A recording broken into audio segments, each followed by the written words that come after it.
On Good Morning America, I'm tenacious Tory, quick on her feet and oozing self-confidence as the deals and steals gal who offers great bargains on products. But I'm also the jobs lady who discusses career and workplace issues with the broadcast's anchors. I do all of that in addition to running my own companies, which I founded 15 years ago. You don't get on national TV or become a successful entrepreneur by being a wallflower or letting others determine your destiny. But behind my can-do facade, there is timid T, a vulnerable girl whose weight still haunts her.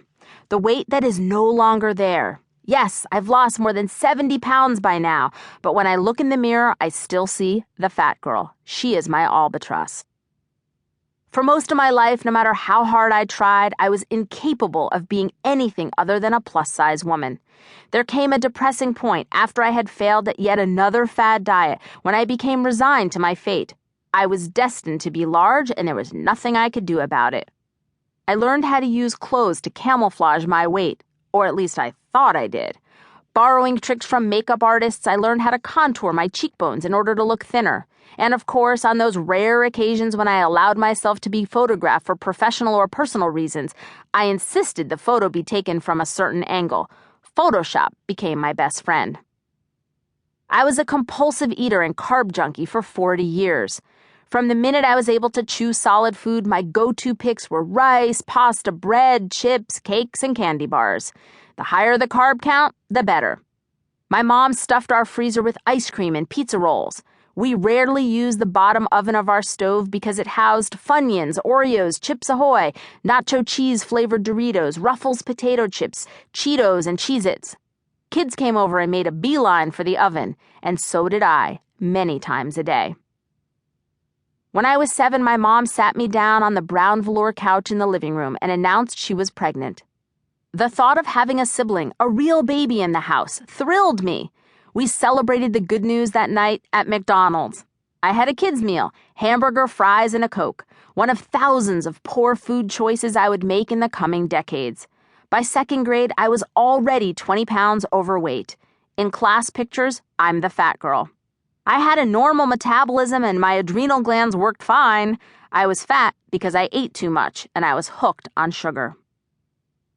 After many failed efforts to dodge phys ed class at Treasure Island Elementary School and then Nautilus Junior High, I made it to Miami Beach Senior High School, determined to never don a pair of gym shorts again. I forged a letter from my mom saying I had a back injury, and it worked. My gym days were finally over. Throughout high school, the most exercise I got was lifting a cookie to my mouth, turning the key to my convertible, or walking to and from it. In parking lots, I cruised around until a spot opened up near where I was going. At home, I lay on the couch. As is the case in many families, food was comfort. Good day? Celebrate with an entire bag of Cool Ranch Doritos. Bad mood? Have a frozen microwave pepperoni pizza. Depressed? Let this box of Entenmann's chocolate chip cookies cure it. I drank sugared soda with abandon. When I thought of a healthier drink choice, I opted for fruit juices, oblivious to calories, sugar, or carbs. I was a Florida citrus grower's dream. I viewed anything with fruit as healthy and never considered it as liquid sugar. Tropicana orange juice, Ocean Spray cranberry, Welch's grape juice, and those little shiny Capri Sun packages. All of this was happening in the late 1970s and early 80s, hardly the dark ages.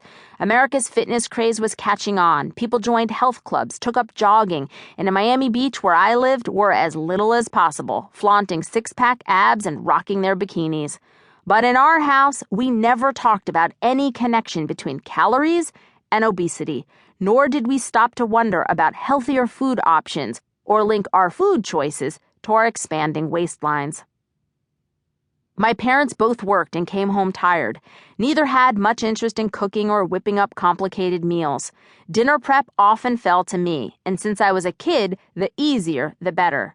I became an expert at making packaged meals like hamburger helper, scalloped potatoes, and rice-a-roni. I fried hot dogs and hamburgers.